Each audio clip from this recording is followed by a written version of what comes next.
Hello everyone, I'm Rosphere, and in this video I'm going to talk about Classic Burning Crusade and the changes Blizzard is making to Arena within Classic Burning Crusade. And I want to talk about these things mostly from a game design standpoint because I'm a game designer myself. I have a good degree in game design. I've worked on a couple different games, and I have a pretty good outlook on this, I would think. And these changes are much more in depth than what they seem, and a lot of people aren't talking about the far reaching consequences of these changes because they seem kind of small, and they're like, it feels like it makes sense because it's kind of what we have in retail in a way. But I don't think that they're good changes because I would rather have no changes, and I know that's kind of a meme, but I would rather have no changes than have one change that, or than have a single change that is bad. So I'd rather have the game just the way it is than mess any of it up even a little bit. So with that being said, I'm going to jump right into it. So there are 5 main changes that Blizzard is putting into the game, 4 of which never actually existed in Burning Crusade. One of them only existed in Season 4. So the first main change is one that didn't exist, and that's one that we're going to be having an MMR system similar to what we saw in 2008. This is kind of okay, I guess. It's not the worst change.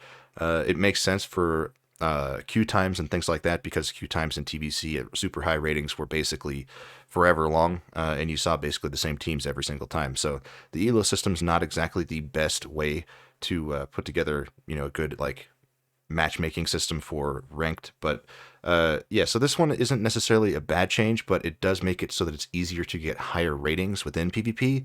So getting 2200 for the shoulders, for example, is going to be way easier than what it actually would have been back in TBC, which like I said, not necessarily a bad change, but it's something that I would rather not see. So that the second change is we're going to be starting at 0 rating instead of 1500 rating. This is another change that I don't like. This is one that we never saw in TBC. Again, starting at 1500 rating is super important for getting pre-raid bis and things like that, and time investment, creating new teams, trying new things out. And it's going to create a situation where, for example, myself and a lot of people in my guild, we're mostly a PvE guild, and we got Scarab Lord, one of the first Scarab Lords in the world, I should say. We were one of the first guilds in the world to get Scarab Lord.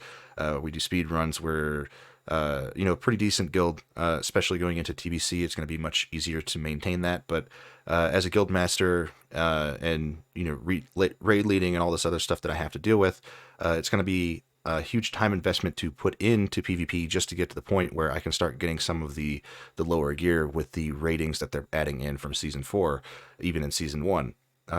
So just as an example, like I'm leveling a warrior, I'm leveling my shaman, I'm leveling a 2 rogues, I'm leveling another warrior on the horde side, and then I'm going to be boosting 3 characters for professionals. So I'll be leveling alchemy on 3 characters and leveling tailoring on 3 characters. I'm doing all of that, plus raid leading and leading a guild, and then on top of all that, I've got to make sure I get all my attunements done, get my pre-raid bis, get my professions in order for my characters. All that stuff needs to be done for multiple characters. And some of these quest chains that you end up doing for the pre-raid bis take hours and hours to do.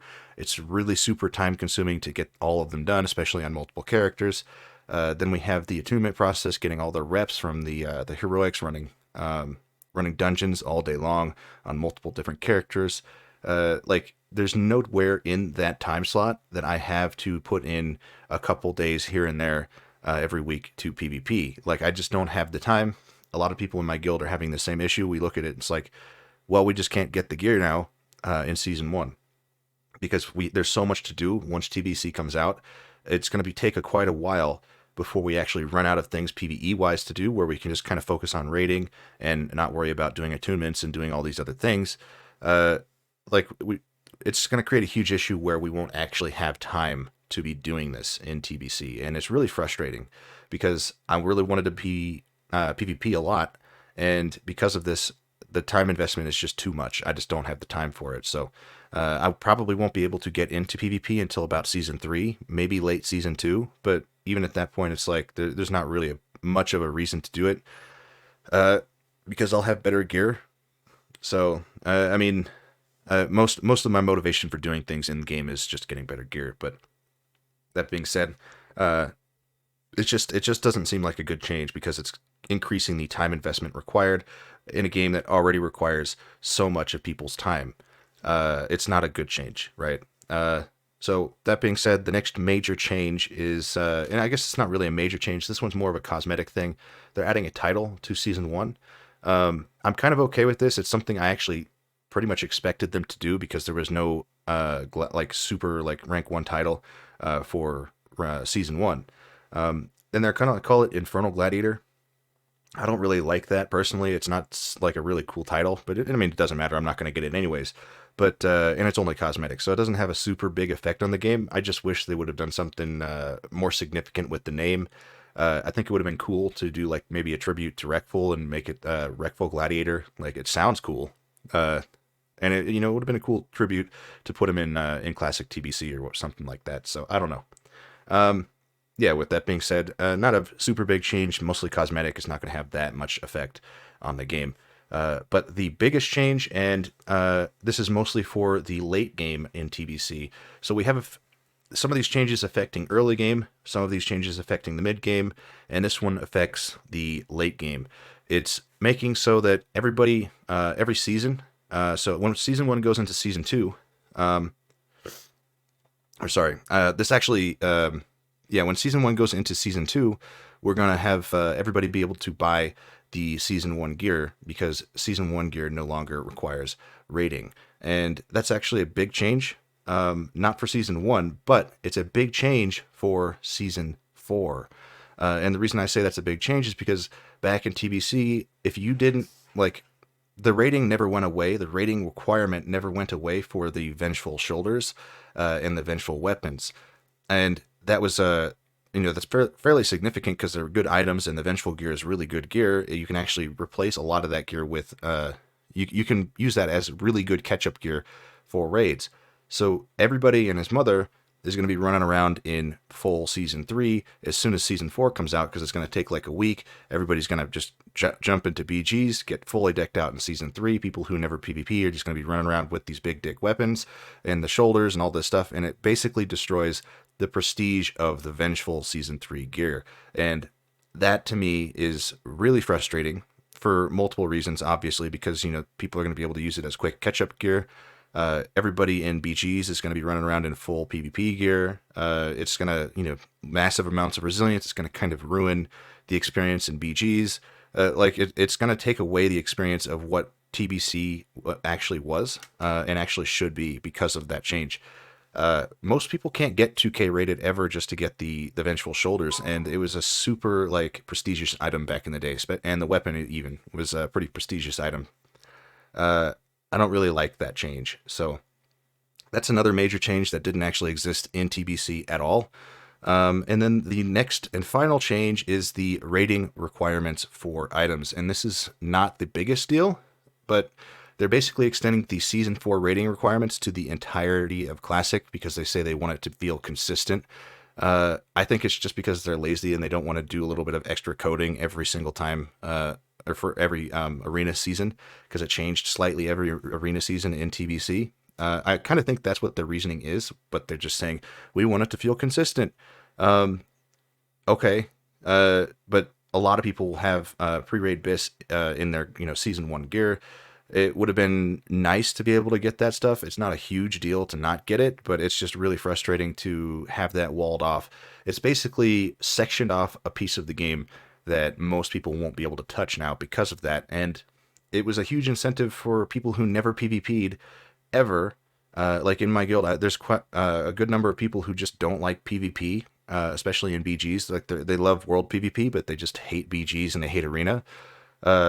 There's a lot of those people that just would never ever step into an arena unless you give them a super strong reason to do that.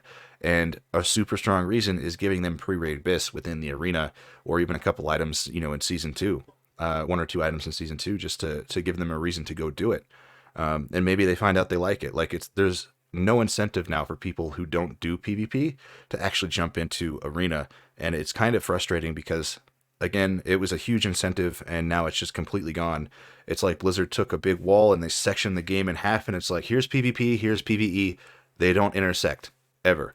Uh, Obviously they do a little bit. PvE gear in some situations is still going to be better than PvP gear in PvP. So you'll have people like going into raid to get that gear and then taking it into arena to get higher rating and whatever. But with all that being said, that's what I think about these changes. They're going to have pretty far-reaching effects. I've already seen it. People talking about it in my guild. Not people just aren't happy about these changes for the most part, and the people who are happy about it are generally people who don't really understand what's going on, and they didn't really think about it in a way that how it's going to affect the average player, or even the hardcore player or whatever. They didn't really think about how it's going to affect the PvE scene, how it's going to affect the game going forward. All these different changes that never actually existed. It's literally changing the game, and TBC, in my opinion, is probably about as close as we can get to perfect for World of Warcraft. There's obviously some problems, like drums was pretty shitty. That's a change that I was okay with, but like I said before, I would rather have no changes than even one bad change, right? Like if it was no changes or a lot of changes and one bad change, I'd go with no changes. Like just don't do it.